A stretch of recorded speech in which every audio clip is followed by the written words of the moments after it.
Hello everyone, જય શ્રી કૃષ્ણ, રાધે રાધે, જય સ્વામિનારાયણ. બધાને તમારું બધાનું સ્વાગત છે આજના એક નવા ફ્રેશ બ્લોગમાં. કેમ છો બધા? આઈ હોપ કે બધા મજામાં હશો. તો સવારનો સમય છે, વાગી ગયા છે 10:30 જેવું, અને વિડીયોની શરૂઆત કરી છે. તો ફ્રી થઈ ગઈ છું ક્યારની, અને માન્યાને લઈને પણ આવી ગઈ, અને હવે જઈશ પાછી 11:30 મીશુને મૂકવા માટે. એ પહેલાં ચાલો આપણે અહીંયા શું કામ કરવાનું જોઈએ. ચાલો જો અહીંયા દિવાળીના નાસ્તા ચાલુ થઈ ગયા છે. ચોરાફળી લઈ તરવાની એટલી મસ્ત છે. જો અહીંયા એટલી તળી છે. અને મસાલો ક્યાં ગયો મીઠું? આ મસાલો છે ને જો ઉપર નાખવાનો છે. આમાં તેલ છે ને સેજ વધારે જોઈએ આવેલું, એટલે એકદમ મસ્ત આવી રેડ થઈ, નકર છે ને વ્હાઈટ રહી. એટલે આવું તેલ આવવા દેવાનું. ધુવાડા તો નીકળે છે તળી, એટલે બહુ એટલું બધું માપે છે. આપણે પૂરીમાં કેવું રાખીએ એ ટાઈપનું તેલ જોઈએ એમ. ટેસ્ટમાં બહુ મસ્ત છે. અમે ખાઈ લીધી તળીને એકવાર બંધ કરીને. મીસુને જાવું હતું ને એટલે જમી લીધું. મઠિયા છે જો આમાં, મઠિયા ફ્રાય કરવાના છે. ચોરાફળી તળાઈ ગઈ. હવે છે ને જો અહીંયા મઠિયા તળી લઈએ.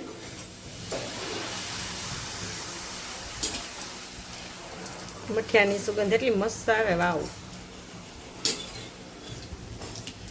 તો સેજ બ્રાઉન થવા દઈશ, કેમ કે હાવ વ્હાઈટ નો ભાવે એટલે.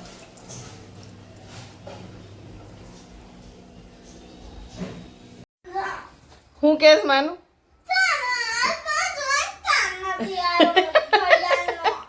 ઈ કે 5 વાગતા જ નથી. કહ્યું કે 5 વાગી જા ભાઈ, વાગી જા. કયું નું બેગ ટીંગાડ્યું છે, અને આજે છે ને મેં એને સુવડાવી ને તો તરત અડધી કલાકમાં ઉઠી ગઈ. અને રોજ છે ને 3 વાગે ટ્યુશનમાં જવાનું હોય, 3 થી 7 જવાનું હતું. હમણાં એક્ઝામ હતી ને એટલે પૂરી થઈ ગઈ. ત્યાં જ રેગ્યુલર ટાઈમ થઈ ગયો 5 થી 7 નો. અડધી કલાક ત્યાં તો એને બેગ ટીંગાડી રાખ્યું છે કે વાગી જા ભાઈ, 5 વાગી જા.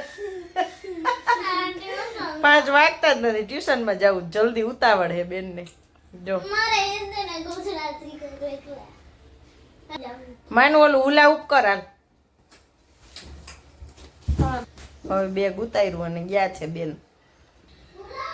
વાતું એની કેટલી વાતું, કયું ની વાતું કરે છે. ટીચર આમ ને ઓલું આમ ને ફ્રેન્ડ આમ ને પેલું આમ, વાતું ચાલુ જ છે બેન ની. કેમ પડી ગયું એકવારમાં? જો કાલે એને લઈ આવી દીધું મેં, અને આજે થોડું થોડું આવડી ગયું છે.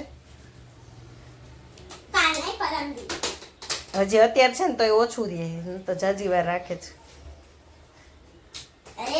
પરમ દિવસે હા સાંજે થઈ જાય ને. તું કહે ને હું થઈ જાય ને. વારે વાહ, વારે વાહ, વારે વાહ, ઓહો ઓહો, આહા. કઈ તો ગાઈઝ વાગી ગયા છે 7:30 જો, અને અમે જમવાય બેસી ગયા છીએ. બનાવ્યું શું ખબર? માન્યા છે ને ટ્યુશનમાં તેડવા ગઈ ને, તો પાયલબેન લેતા ગયા ત્યાંથી. એ કે હું લેતી જાઉં, તું હાઈ આવજે બેસવા. એ જે એક્ઝામ પૂરી થઈ ગઈ એને એક પેપર બાકી છે, પેલી આર્યાને, આને મીશુને માન્યાને બધાને. માન્યાને એક ઓરલ બાકી છે, એ તો કાંઈ એમાં જીકેમાં તો આવડે જ છે, એવું કંઈ છે નહીં. તો અહીંયા બેન મીશુ એવું બનાવ્યું. પાછા એ બેના જુદા જુદા તબાકડા ભરી ભરી નહીં. જો મીશુના ટેમ્પટિંગ વિશે કેમ કે એને છે ને તેલ લઈ નાખ્યું ને મેગીન મસાલો નાખ્યો. મારે તેલ લઈ ન નાખવો ને મેગીન મસાલો ન નાખવો, એટલે મેં કીધું તું તારા અલગ કરીને હું મારા બધું કટિંગ હારે કર્યું. ને તારા આજ મીશુ રસોઈ બનાવવાની હતી. ભાઈ ભાઈ નહીં, આજે એક્ઝામ પૂરી થઈ ને તે બપોર મને ક્યાંક આજે સાંજે હું રસોઈ બનાવીશ. મેં હું એ કે ખીચડી ને બટેટાનું શાક. પછી અત્યારે માનું નહોતી ને તો મીશુ કે મમ્મી હાલ ને આપણે બે મમરા ખાઈ. મેં ના ના બનાવીને શાક ખીચડી, તો કે ના ના પ્લીઝ હાલ ને. એટલે મેં સારું હાલ. એટલે અમે બે હવે મમરાનો નાસ્તો જેવું જમાઈ જાય.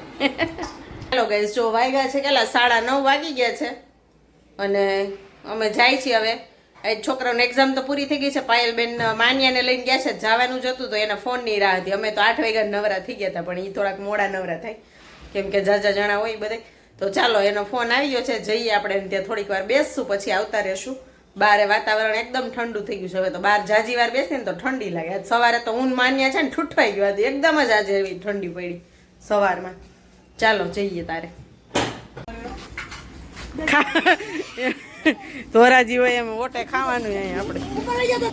ભલે આવી હાલે એને દે દે તો એને હાલે અનુ હાલે અરે આમ જોઈ લે ધ્રુવ આઈ જોતો વાય તીખું લાગ્યું સમજે એ પછી ચટણીમાં ન બોરાય ને એમને ખા એમાંય ચટણી છે જો હાલે હાલે એમ નમ ખા હાલે